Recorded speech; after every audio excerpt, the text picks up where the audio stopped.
कृष्ण भक्त जीवन राम। जीवन राम स्वयं धार्मिक पुरुष एवं अनन्य कृष्ण भक्त थे। उन्होंने भगवान के नाम मदन मोहन से अपने घर में कृष्ण भगवान का मंदिर बना रखा था। वे प्रतिदिन भगवान कृष्ण की पूजा करते और भोग लगाते तथा भगवान को भोग लगाने के बाद ही भोजन ग्रहण करते। यह उनके घर का नित्य का नियम था। इसी प्रकार समय बीतता गया।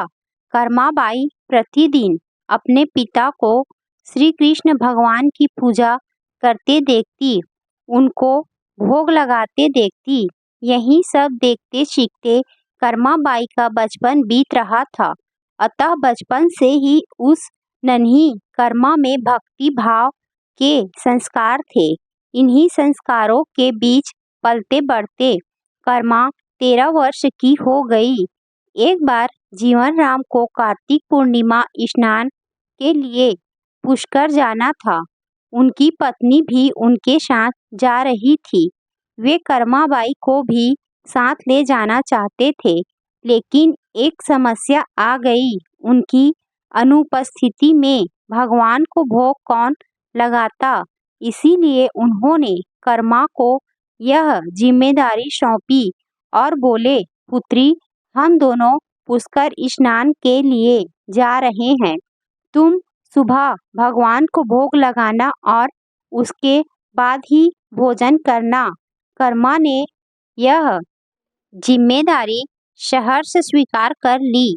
माँ पिता के तीर्थ यात्रा के लिए जाने पर कर्मा ने सुबह स्नान आदि कर बाजरे का खिचड़ा बनाया और पूजा के लिए अपने घर में बने भगवान के मंदिर के समीप आ गई।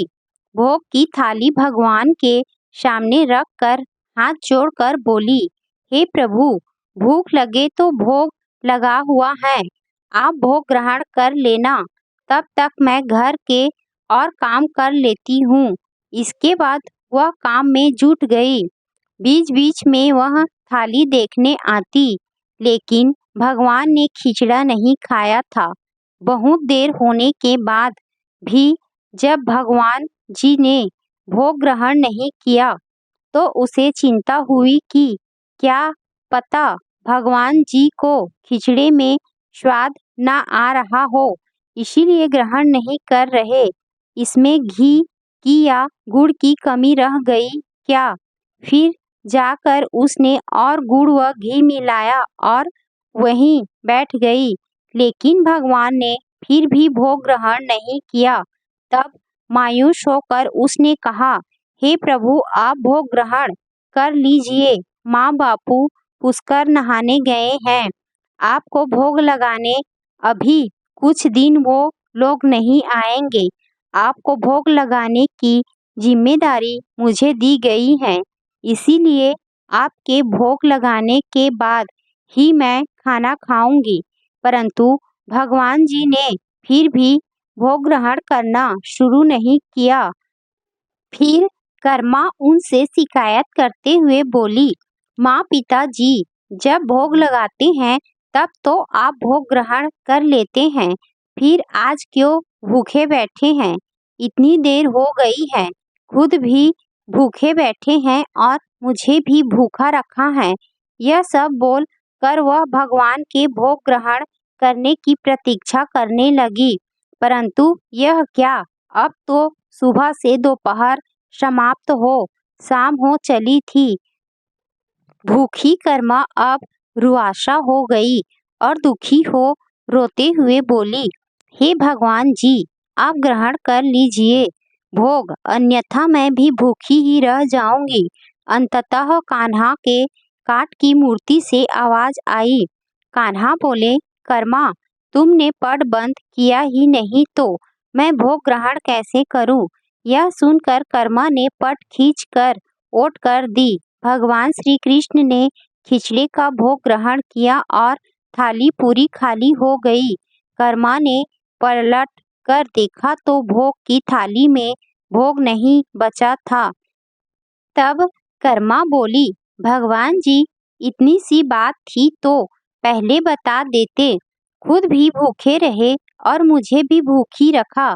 इसके बाद कर्मा ने खिचड़ा खाया। अब तो प्रतिदिन कर्मा खिचड़ा बनाती है और भगवान जी भोग ग्रहण करने आते।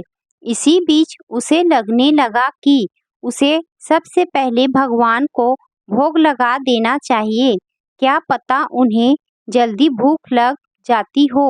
साफ सफाई नहाने धोने के कारण भगवान के भोग में देर हो जाती हो। फिर वह सबसे पहले उठकर भोग बनाती और प्रभु को भोग लगा लेती। फिर अपने दिन भर के काम करती। कुछ दिनों बाद उसके माता पिता तीर्थ से लौट आए। आते ही पिता ने अपनी लाडली पुत्री से पूछा, पुत्री, तुमने किसी भी दिन भगवान को भूखा तो नहीं रखा?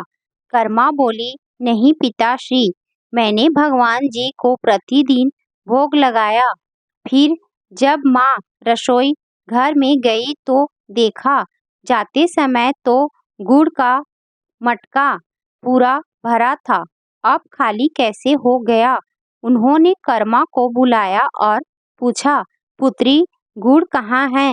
कर्मा ने बताया कि रोज भगवान कृष्ण उसके पास आते और खिचड़ी का भोग ग्रहण करते। कहीं मिठास कम ना हो जाए, इसीलिए खिचड़ी में गुड़ कुछ ज्यादा डाल दिया। उसने पहले दिन हुई परेशानी के बारे में भी बता दिया। कर्मा ने कहा, भगवान जी ने बहुत देर तक ग्रहण ही नहीं किया था, भोग फिर पट बंद करने पर किया। यह सुनकर माता पिता चकित रह गए। वे जिन ईश्वर के आशीर्वाद हेतु इतनी दूर तीर्थ यात्रा पर गए थे, जिन्हें पाने के लिए लोग न जाने क्या क्या करते हैं, कहाँ कहाँ ढूंढते हैं, वे भगवान उनकी बेटी के हाथ से उनके घर में खिचड़ा खाते हैं, यह कैसे संभव है? उन्हें चिंता भी हुई कि बेटी बावली तो नहीं हो गई है। ये भी सोच लिया कि क्या पता कर्मा ने ही पूरा गुड़ खा लिया हो। इस पर कर्मा ने कहा, अगर आपको यकीन नहीं है तो कल देख लीजिए, मैं खुद भगवान को भोग लगाऊंगी। इस आश्चर्य से वे रात भर सो नहीं पाए। दूसरे दिन कर्मा ने खिचड़ा बनाया और मंदिर में भोग की थाली रख कर पट बंद कर दिया और बोला, हे भगवान जी, ये लोग नहीं मान रहे कि मैंने आपको ही गुड़ घी खिलाया है। अब आप भोग खाकर स्वयं सिद्ध कीजिए। भक्त की पुकार सुन भगवान को आना ही था और कान्हा खिचड़ा खाने आ गए। जब पट खुला तो जीवन राम और उसकी पत्नी आश्चर्यचकित थे कि भोग की थाली में भोग बचा ही नहीं है। फिर कर्मा का जीवन प्रतिदिन भोग लगाते ही निकला। जब उनके माता पिता नहीं रहे तब वे एक दिन अपने कान्हा की मूर्ति साथ लेकर तीर्थ तट के लिए निकल पड़ी, परंतु भगवान की कृपा से उन्हें हर दिन खिचड़ा बनाने के संसाधन मिल ही जाते और वे प्रतिदिन कान्हा को खिचड़ा खिला लेती। तीर्थ तट करती हुई देवी कर्मा भगवान जगन्नाथ की नगरी पहुंच गई और वहीं रहने का मन बना लिया। वहां भी रोज भगवान को खिचड़े का भोग लगाती और पट बंद कर देती। भगवान भी प्रतिदिन उनके भोग को ग्रहण करते। जिस दिन उन्होंने पहली बार जगन्नाथपुरी में खिचड़ा बनाया, उसी दिन उनके पास से जा रहे एक बालक ने उनसे कहा, माता, घी की बड़ी अच्छी सुगंध आ रही है, क्या भोजन बचा है? देवी कर्मा ने कहा, हाँ बालक, बचा है, तुम बैठो, मैं तुम्हें देती हूँ। यह कहकर देवी कर्मा ने उस बालक के लिए भी खिचड़ा लगा दिया। बालक पूरे मन से स्वाद लेकर खा रहा था। देवी कर्मा को यह देखकर सुख की अनुभूति हो रही थी। उस बालक ने खाते खाते पूछा, माता, क्या मैं कल आऊँगा तो भी मुझे खिचड़ा खिलाओगी? यह सुनकर देवी कर्मा मुस्कुराई और बोली, हाँ पुत्र, तुम यदि प्रतिदिन आओगे तो मैं प्रतिदिन तुम्हें खिचड़ा खिलाऊंगी। तुम निसंकोच आना। यह सुनकर बालक प्रसन्न हुआ और प्रतिदिन देवी कर्मा के पास खिचड़ा खाने आया करता था। एक दिन जब वह बालक खाना खाकर जा ही रहा था, तभी उसने देखा कि एक साधु बाबा वहां आकर देवी कर्मा से कह रहे थे कि हे देवी, आप बहुत धार्मिक महिला हैं, भगवान को प्रतिदिन भोग लगाकर खाती हैं, परंतु इन सब के भी नियम होते हैं। आपको बिना नहाए ऐसा नहीं करना चाहिए। आप तो भगवान की परम भक्त लगती हैं। सो हे देवी, प्रतिदिन साफ सफाई करने के बाद नहा धोकर ही भगवान का भोग बनाया करे और लगाया करे। यह सुनकर देवी कर्मा ने उनको हाथ जोड़कर प्रणाम किया और कहा, जी साधु बाबा, आप जैसा कह रहे हैं मैं वैसा ही करूंगी। मैं इस बात से अनभिज्ञ थी। फिर साधु बाबा वहां से चले गए। अगले दिन से देवी कर्मा साफ सफाई कर नहा धोकर भोग लगाने लगी, परंतु अब भोग लगाने में देरी हो जाती और जब तक भोग नहीं लगता उस बालक को भी भोजन नहीं मिलता। बालक आकर माता से कहता, माता देर हो रही है, भूख लगी है, भोजन दो।